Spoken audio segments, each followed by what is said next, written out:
Semoga dengan keberadaan kita di majelis ta'lim ini Allah angkat segala penyakit-penyakit yang ada di tubuh kita.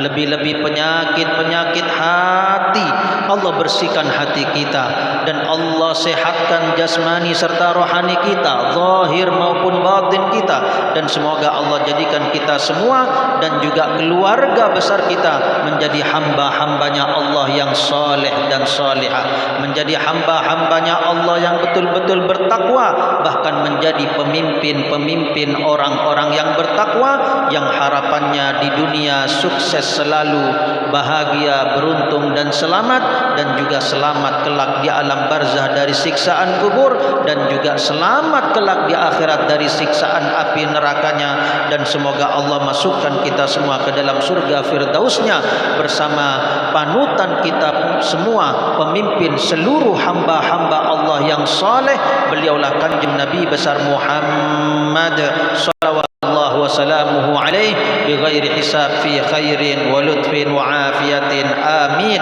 ya rabbal alamin. Ma'asyiral muslimin wal muslimat, hadirin wal hadirat, mustami'in wal mustami'at, bapak-bapak, ibu-ibu jamaah majelis ta'lim di Masjid Al-Husna, waffaqani Allah wa iyyakum lil khairat. Sebelum kita melanjutkan pengajian kitab Al-Arba'in An-Nawawiyah, kita terlebih dahulu mengirim surah Al-Fatihah kepada putri baginda Rasulullah sallallahu alaihi wasallam, yaitu Sayyidatuna Fatimatiz Zahra binti Rasul Muhammad bin Abdullah sallallahu alaihi wasallam, yang mana beliau lahir pada tanggal 20 Jumadil Akhir. Malam ini malam 20 Jumadil Akhir. Jadi dilahirkannya Sayyidatuna Fatimah yang kelak akan menjadi Sayyidatun Niswan fil Jannah, yang mana beliau nanti di dalam surga akan menjadi pemimpin seluruh para wanita surga. Jadi beliau bahkan lebih mulia dari umminya sendiri, Sayyidatuna Khadijatul Kubra binti Khuwailid radhiyallahu taala anhumah. Semoga dengan kita mengirim Al-Fatihah kepada beliau, semoga diri kita, begitu juga istri kita dan keluarga besar kita bisa mencontoh, meneladani putri Rasul sallallahu alaihi wasallam yang kelak akan menjadi pemimpin wanita-wanita seluruh dunia, bahkan di dalam surga. Dan tentunya semoga Allah kumpulkan kita dengan abah beliau baginda Rasulullah sallallahu alaihi wasallam di dalam surganya. Ala hadin niyah wa likulli niyatin salihatin min salihid dunya wal akhirah nuhdi thawab al-Fatihah ilaiha wa ila hadratin Nabi Mustafa Muhammadin sallallahu alaihi wasallam. Al-Fatihah. Alhamdulillah masyaallah. Bismillahirrahmanirrahim. Alhamdulillah إياك نعبد وإياك نستعين اهدنا الصراط المستقيم صراط الذين أنعمت عليهم غير المغضوب عليهم ولا الضالين آمين. فقال المؤلف السيد الإمام أبو زكريا يحيى بن شرف النووي والشارح والسيد محمد بن عبد الله الجرداني رضي الله عنهما ونفعنا الله بهما وبعلومهما وبعلوم مشايخنا في الدارين آمين. رضي الله عنكم. ومن مناقبه رضي الله تعالى عنه أن النبي صلى الله عليه وسلم حدث عنه على المنبر قصة الجساسة والدجال. Daripada manaqib sahabat Abu Ruqayyah Tamim bin Aus Ad-Dari radhiyallahu taala anhu, di antara manaqib beliau atau biografi beliau, bahwasanya Nabi besar Muhammad sallallahu alaihi wasallam beliau pernah berpidato di atas mimbar di hadapan para sahabat-sahabatnya sebuah kisah tentang Al-Jassasah dan Dajjal. Al-Jassasah adalah pengintai dan Dajjal. Dua-duanya dikisahkan di atas mimbar di hadapan para sahabat.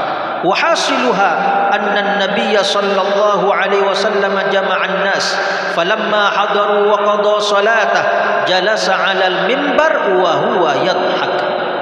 Intinya kisah tersebut bahwasanya Nabi kita Muhammad sallallahu alaihi wasallam mengumpulkan para sahabat-sahabatnya di dalam masjid. Kemudian tatkala mereka telah hadir dan juga telah melaksanakan sholat bersama baginda Rasulullah sallallahu alaihi wasallam, maka beliau pun naik ke atas mimbar dan duduk di atas mimbar, sedangkan diri beliau dalam keadaan tertawa. Beliau duduk di atas mimbar, tertawa beliau sambil melihat para sahabat-sahabatnya. Maka beliau pun mulai bersabda, liyalzam kullu insan musallah, hendaknya setiap orang tetap berada posisi di mana dia sholat, duduk, jangan ada yang berpindah tempat, tetap di posisi masing-masing tempat sholatnya. Thumma qala atadruna lima jama'atukum, tahukah kalian kenapa sih aku mengumpulkan kalian semua wahai para sahabat-sahabatku? Qalu Allahu wa rasuluhu a'lam. Mereka menjawab, hanya Allah dan Rasulnya yang lebih mengetahui ya Rasulullah.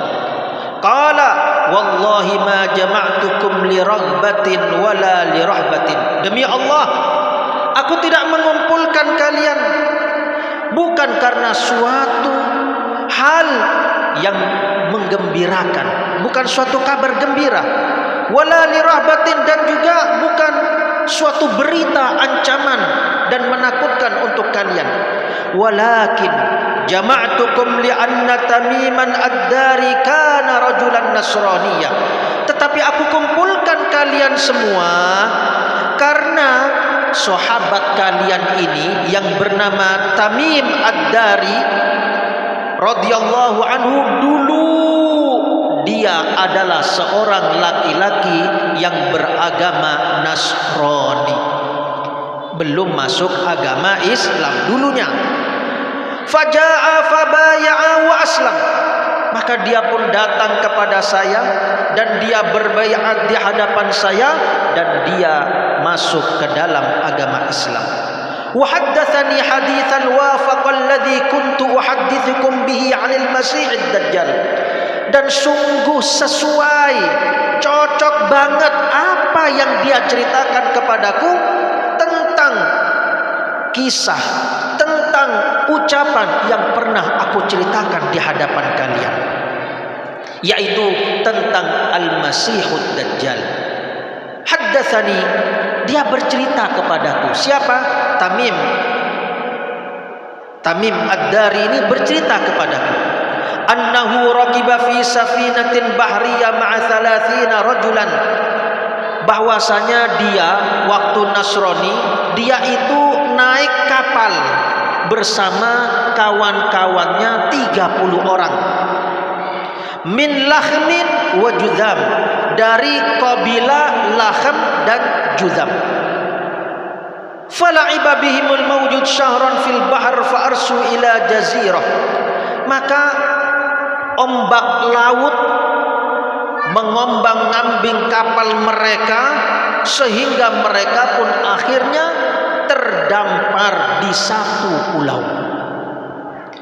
Haitsu taghrubus syams, yang mana pulau tersebut disitulah tempat saat tenggelamnya matahari. Kalau dari Balikpapan berarti tenggelamnya matahari di daerah barat. Nah, cuma pulaunya ini di mana? Allahu a'lam, pokoknya luar Balikpapan, intinya luar Indonesia.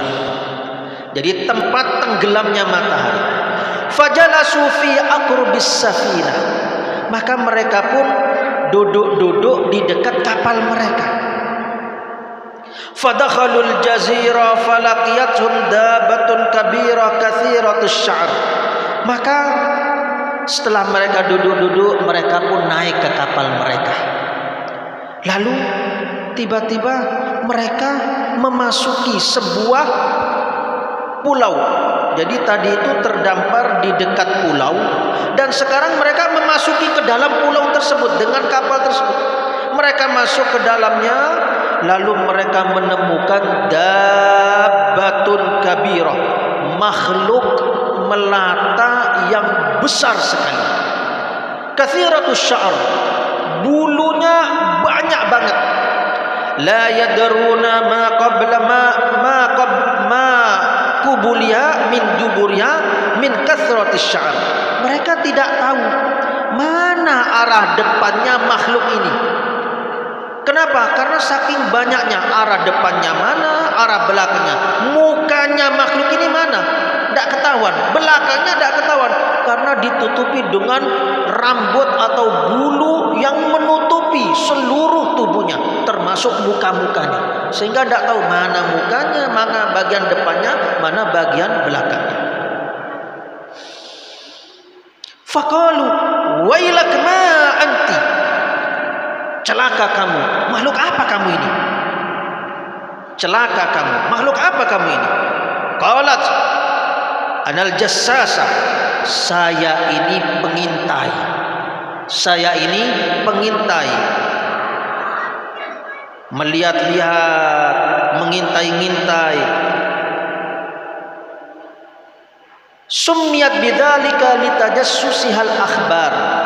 Kenapa dinamaikan al-jassasa, makhluk tersebut? Karena dia tersebut selalu mencari tahu kabar-kabar kepada manusia. Selalu mencari kabar, makanya dia disebut pengintai. Selalu mencari tahu tentang kabar-kabar manusia di dunia ini. Tujuannya untuk diberitahukan kabar tersebut kepada si Dajjal. Qalat, maka berkatalah itu makhluk melata yang besar tersebut, ayyuhal qaum intaliqu ila hadzal rajul fid diyar fa innahu ila khabarikum bil asywaq.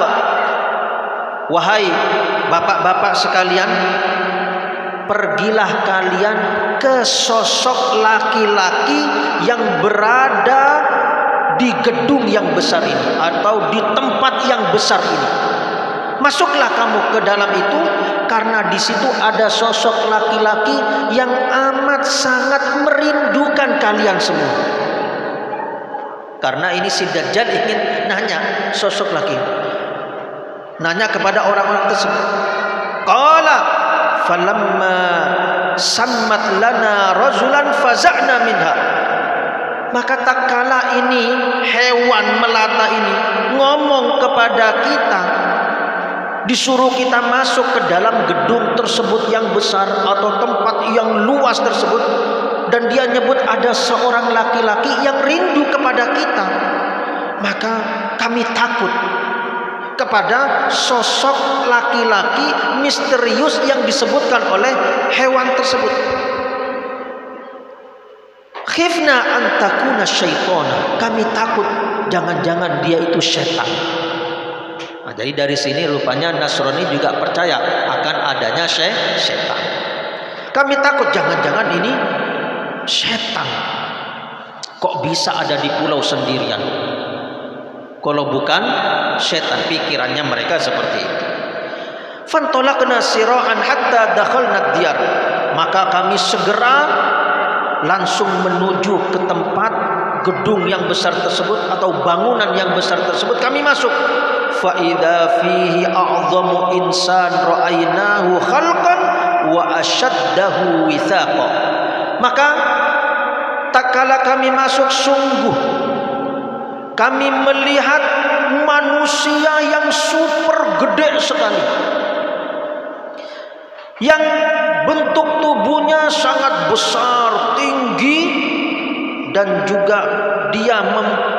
juga rupanya dia diikat dengan ikatan yang kuat. Ada disebutkan diikat dengan rantai. Majmu'ah yadahu ila unuqih, yang mana dia diikat dari tangannya, diikat di belenggu, tangannya dibelenggu sampai kepada lehernya, dibelenggu, diikat. ma baina rukbatayhi la ka'baihi bil hadid, di antara dua lututnya sampai kedua mata kakinya itu ada besi yang melilit kuat. Jadi dia diikat di atasnya tangan sampai lehernya, begitu juga dari lutut sampai kaki, sampai kedua mata kakinya juga diikat dengan besi yang kuat. Kulna, kami bertanya, wailak ma anta, celaka kamu. Ini ucapannya orang Nasrani, ngomong celaka-celaka aja. Tidak bagus ngomong seperti ini, tidak bagus ya, jangan ditiru ini. Ini si Tamim Ad-Dari waktu dia Nasrani ngomongnya seperti itu, celaka kamu. Celaka-celaka aja. Celaka kamu. Siapa kamu ini? Manusia gede. Kalau kita menganggap mungkin raksasa lah. Siapa kamu ini? Qala qad qadartum ala khabari fa akhbiruni ma antum. Sungguh kalian semua ini telah menemukanku di pulau ini, di tempat ini. Maka tolong beritahu kepada saya, siapa kalian semua ini? 30 orang ini, siapa kalian semua? Qalu, mereka menjawab, nahnu unasun minal Arab, kami ini semua dari bangsa Arab. Raqibna fi safina bahriyah, kami mengendarai kapal, fala'iba binal mawju syahran, lalu ombak lautan mengombang-ngambing kapal kami selama 1 bulan penuh. Fadakhalnal jazirah, maka kami pun akhirnya masuk ke dalam pulau ini. Falaqiyatna dabatun kathiratus sya'r, maka menemui kami sosok binatang melata yang penuh dengan bulu seluruh kujur tubuhnya. Faqalat anal jassasa, sayalah pengintai. I'madu ila hadzal diyar, masuklah kalian semua ke area gedung yang besar ini. Fa'aqbalna ilaika sira'a, maka kami pun bergegas menuju sampean, wahai laki-laki, wahai raksasa. Faqala akhbiruni an nakhli baisan hal tathmur, tolong beritahu kepada saya. Kata sosok raksasa tersebut, beritahu kepada saya tentang kebun baisan, kebun korma baisan. Jadi baisan ini sebagian ulama mengatakan kanat Madinah bisyam, jadi sebuah kota di negeri Syam. Syam sendiri sekarang namanya apa? Ya pokoknya di negeri Syam sana. Itu kalau tidak salah daerah Palestina dan seterusnya. Nah, beritahu kepada saya tentang kebun kurma di kota Baisan. Apakah sedang berbuah kurmanya, pohon kurmanya, kebun kurmanya? Kulna na'am, iya berbuah. Qala ama innaha yushiku alla tathmur, andai kurma tersebut tidak berbuah, coba saja kurma tersebut tidak berbuah. Artinya apa? Kalau di kota Baisan tersebut kurma tersebut tidak berbuah, nah itu berarti siap-siap Dajjal akan keluar, akan dilepas kerengkeng besi yang melilit tubuhnya. Tapi belum, masih berbuah saat itu, zaman Rasul SAW. Qala akhbiruni an buhairah tabariyah hal fiha ma, beritahu kepada kami tentang satu danau Tabariyah. Tibelus ya apa? Ya, Tibelus. Bahasa Arabnya Tabariyah. Tentang danau Tabariyah. Apakah di danau tersebut ada airnya? Qulna hiya katsiratul ma', ya banyak airnya. Qala inna ma'aha yushiku an yadhhab, sesungguhnya air tersebut tak lama lagi akan entek, akan habis. Kalau sampai habis di danau Tabariyah, siap-siap bakal keluar itu si Dajjal. Qala akhbiruni an aini Zughar. Beritahu kepada kami tentang sumber air Zughar. Ini juga di daerah Syam, dari tanah Al-Balqa. Allahu a'lam, di daerah Syam, intinya di negara Syam juga ini. Yaitu sumber air Zughar. Hal fil ain ma, apakah di sumber air tersebut ada airnya? Wa hal yazra'u ahluha bima'il ain, dan apakah penduduk kota tersebut menggunakan air sumber tersebut? Qulna na'am, iya. Air sumber Zughar tersebut banyak airnya dan mereka menggunakan air tersebut. Hiya kathuratul ma' wa ahluha yazra'una min ma'iha, dan dia menggunakan air yang banyak dari sumber Zughar tersebut, dari mata air Zughar tersebut digunakan oleh penduduknya untuk bercocok tanam. Qala, bertanya lagi si Dajjal tersebut, akhbiruni an nabiyil ummi ma fa'al. Beritahu kepada saya tentang Nabi al-ummi. Jadi Dajjal sudah tahu Nabi kita Muhammad sallallahu alaihi wasallam al-ummi. Apa al-ummi? La yaqra wa la yaktub. Tidak bisa membaca, tidak bisa menulis. Tapi kalau untuk Nabi kita Muhammad SAW itu mukjizat. Kenapa? Karena saat itu orang-orang kafir Quraisy mereka menuduh Nabi kita Muhammad sallallahu alaihi wasallam bahwasanya Al-Qur'an kalamullah itu hasil tulisannya sendiri. Maka dibantahlah dengan Rasul sallallahu alaihi wasallam bahwasanya beliau ummi, tidak bisa membaca, tidak bisa menulis. Jadi memang Al-Qur'an itu memang kalamullah, langsung datang kepada diri beliau tanpa ditulis, tanpa buatan beliau. Karena saat itu syu'ara, orang-orang Arab itu jago-jago syair. Jago-jago syair. Jadi kalau mau buat syair itu saat ini buat syair langsung buat. Dan langsung buat pantun, langsung buat puisi.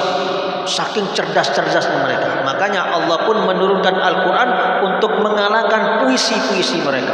Karena di dalam Al-Quranul Karim di situ ada balaghah, sastra Arab yang sangat tinggi dan mengalahkan para syu'ara, ahli syair-syair di Arab. Jadi cerdas-cerdas orang Arab itu, tapi dikalahkan dengan datangnya kalamullah Al-Quran melalui baginda Nabi kita Muhammad sallallahu alaihi wasallam. Jadi terbantahkan apa yang mereka tuduh kepada Nabi Muhammad sallallahu alaihi wasallam bahwasanya Al-Quran adalah buatannya si Nabi kita Muhammad SAW, itu terbantahkan karena Rasulullah memang tidak bisa membaca dan tidak bisa menulis. Jadi julukan tersebut, pemberian tersebut itu adalah kebaikan dan itu untuk hujjah, untuk membantah segala tuduhan buruk kepada Nabi kita Muhammad sallallahu alaihi wasallam. Tapi kalau kita umatnya tidak bisa membaca, tidak bisa menulis, itu bukan pinter, namanya jahil murakkab, itu sudah bodoh tersusun-susun. Nauzubillahi min dzalik. Jadi Dajjal tahu, beritahu kepada saya tentang seorang nabi ummi, la yaqra wa la yaktub, yang tidak bisa membaca dan tidak menulis. Ma fa'al, apa yang dia lakukan? Qulna, kami jawab, qad kharaja min Makkah wa nazala Yathrib. Itu nabi ummi tersebut, dia itu keluar dari dan tinggal sekarang di Yathrib. Dulu nama kota Al-Madinatil Munawwarah namanya Yathrib. Tapi kalau sekarang tidak boleh kita nyebut itu.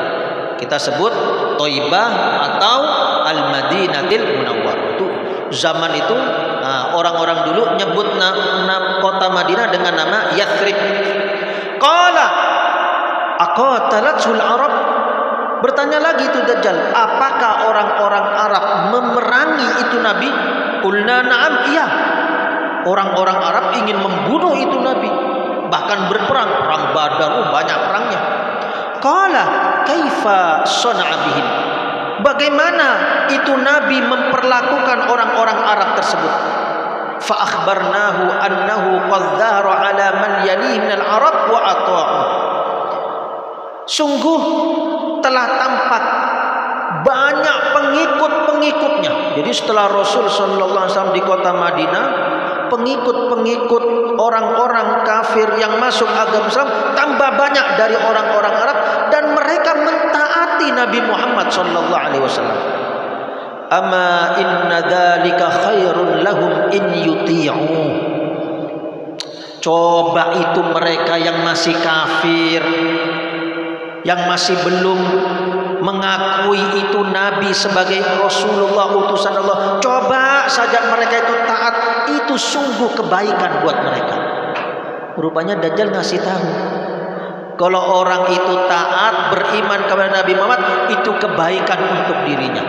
Berarti kalau tidak mau beriman kepada Nabi Muhammad, tak mau taat kepada Nabi Muhammad, itu berarti syarrun lahum, itu berarti keburukan untuk mereka. Ya bakal masuk neraka intinya. Wa inni mukhbirukum anni. Dan sekarang saatnya saya akan memberitahu kepada kalian semua 30 orang tersebut. Inni anal masih. Saya adalah al-masih. Apa sih al-masih itu? Summiya bidzalika li'annahu yamsahul arda fil muddatil yasirah. Dajjal itu disebut dengan Al-Masih karena dia itu nanti akan mengelilingi bumi dunia ini fil muddatil yasirah, dalam waktu yang singkat, cepat sekali. Wa anni yushiku an yu'dzana li fil khuruj. Dan aku ini diizinkan untuk keluar dari tempat ini. Fa akhruju fa asiru fil ardi. Maka tak kala aku diizinkan untuk keluar, maka aku akan keluar dan aku akan berjalan untuk mengelilingi bumi dunia ini. Fala ad'u qaryatan illa habattuha. Maka aku tidak meninggalkan satu desa pun kecuali aku akan turun dan memasuki desa tersebut sampai desanya masuk. Berarti sudah kota, ada desa-desa, dimasuki oleh Dajjal. Fi arba'ina lailah, dalam 40 malam. Nah, cuma kata ulama 40 malam tersebut, satu hari pertamanya kasana. Satu hari pertamanya itu seperti setahun. Satu hari pertama seperti setahun. Wal yaumul tsani kasyahr. Hari keduanya tersebut seperti 1 bulan. Wal yaumul tsalis kal usbu. Hari yang ketiga seperti 1 minggu. Wal yaumir rabi' wa ma yali. Dan hari keempat dan seterusnya maka seperti hari biasa. Ya seperti hari kita 24 jam. Jadi hari keempat itu normal seperti hari kita biasa. Sampai 40 malam atau 40 hari. Itu dia mengelilingi dunia ini. Mengelilingi dunia. Semuanya dimasuki. Desa dimasuki. Apalagi kota, sudah jelas. Kota, desa kan di dalam kota. Jadi dimasuki semua. Terus apa yang terjadi saat itu? Saat itu fitnah besar-besaran dari Dajjal. Makanya di antara amalan yang diajarkan oleh Nabi kita Muhammad SAW agar kita tidak terbawa oleh fitnah Dajjal. Fitnah itu ujian berat. Karena nanti di zaman Dajjal itu 2/3 dari manusia sedunia akan beriman kepada Dajjal sebagai Tuhan. 2/3. Jadi seandainya jumlah manusia saat itu 66 juta, berarti 2/3-nya sama dengan 44 juta. Kalau misalnya jumlahnya 66 juta, 2/3-nya berarti 44 juta. Betul Ustaz? Kalau salah tanya ustadznya. 2/3 ya kira-kira seperti itulah. 44 juta. Masya Allah. Dan kebanyakan wanita. Jadi mereka itu fudul. Wanita itu kan kesukaannya pengen tahu. Ada apa itu orang-orang ramai ke sana? Jangan itu dajjal. Jadi sebagian orang-orang soleh itu diikat. Wanita-wanita itu istrinya diikat, anak perempuannya diikat. Karena sebagian itu pengen lihat. Dan jangan coba-coba mendekat dengan dajjal. Bahkan ada orang yang betul-betul soleh, istrinya banyak ketaatannya, dideketin dajjal. Aku tetap beriman kepada Allah, tidak bakal. Pas tak kalah dekat dajjal, berubah. Karena dajjal ini diberi kekuasaan sama Allah. Dia tinggal nyuruh aja. Oh, di desa ini perlu apa? Gersang. Tidak pernah hujan. Gampang. Langit, awan, turun hujan. Langsung turun hujan. Oh, ini kebunnya tidak ada yang berbuah karena kering kelontang. Gampang, langsung saat itu tumbuh durian, rambutan, cemeda, langsung tumbuh, langsung berbuah, langsung bisa dipetik. Bayangkan sampean. Makanya saat itu kata para ulama, banyak mukminin, sholihin, orang-orang yang beriman, yafirruna ilal jibal, mereka lari ke gunung untuk menyelamatkan iman mereka. Jadi jangan dekat-dekat dajjal. Memang kita disuruh lari, memang menjauh dari dajjal, lari ke gunung. Jadi kalau saya pikir-pikir, kalau gunung ini biasanya di daerah Arab. Cuma kalau yang ada di Balikpapan ini gunung mana? Gunung Empat. Itu gunung apa? Gunung Guntur, Gunung Malang itu gunung apa? Kalau gunung itu kan biasanya tinggi, ada guanya. Istrinya menyembunyikan diri. Karena luar biasa dajjal. Jangan coba-coba mendekat. Rasulullah SAW mengajarkan kepada kita yang hendaknya dibaca terus-menerus di dalam sholat 5 waktu maupun sholat sunnah. Jadi setelah tahiyat akhir, dari at-tahiyyatul mubarak sampai akhir, sampai fil alamina innaka hamidum majid, tambah Allahumma inni a'udzubika minal qabri. Allahumma inni a'udzubika minal qabri.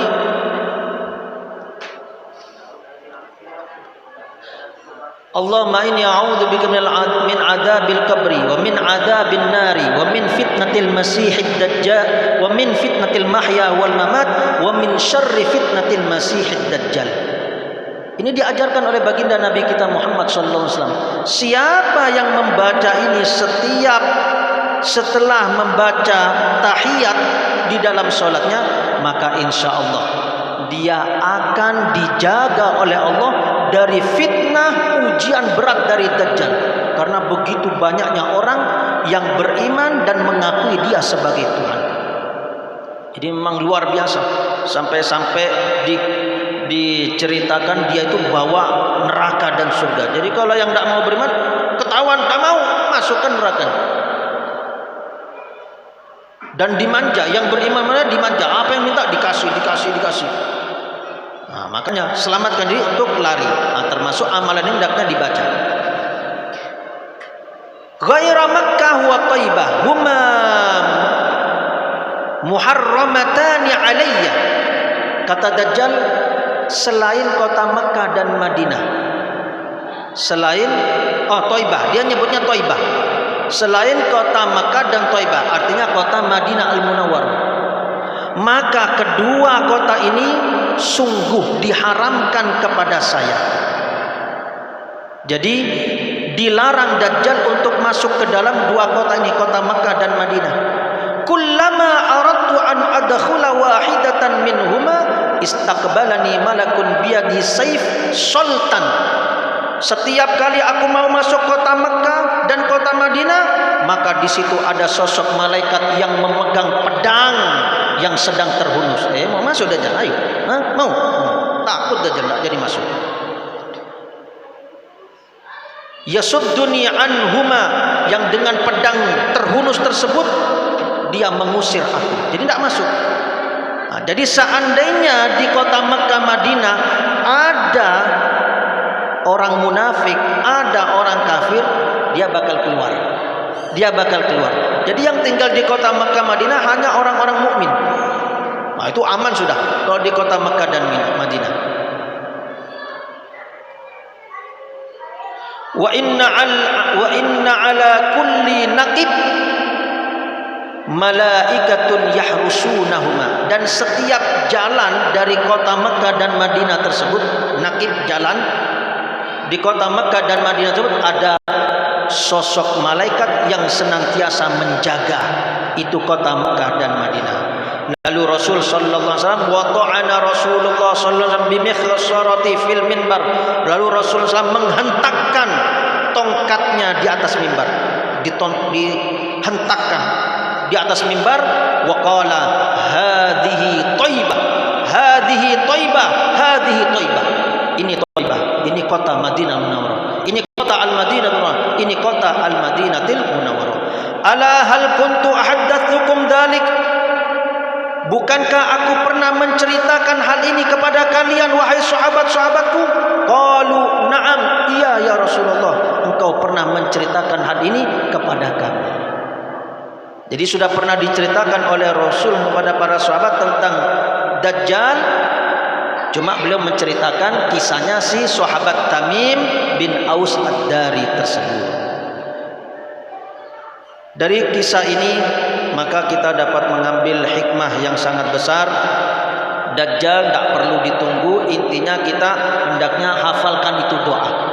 Hafalkan itu doa. Allahumma inni a'udzubika min adzabil qabri wa min adzabin nari wa min fitnatil mahya wal mamat wa min syarri fitnatil masihid dajjal. Itu ada kita minta perlindungan dari 4 fitnah. Nah, di antaranya yang terakhir itu dari fitnah yang jahat dari Dajjal, karena begitu banyaknya orang muslim berubah keyakinan, berganti Tuhan, murtad, beriman kepada Dajjal dan mengakui diri Dajjal sebagai Tuhan mereka. Nas'alullah al-afwa wal afiyah wa na'udzubillahi min dzalik. Semoga Allah Subhanahu wa taala menjadikan kita semua orang-orang yang selamat dari fitnahnya Dajjal, dan semoga kita semua meninggal dalam keadaan iman dan Islam, dan semoga Allah masukkan kita semua dan keluarga besar kita ke dalam jannah firdaus bersama baginda Rasul sallallahu alaihi wasallam fi khairin wa lutfin wa afiyah. Amin ya rabbal alamin. Dari saya mohon maaf, semoga bermanfaat buat kita semua. Ihdinas siratal mustaqim. Tsumma assalamu alaikum warahmatullahi wabarakatuh.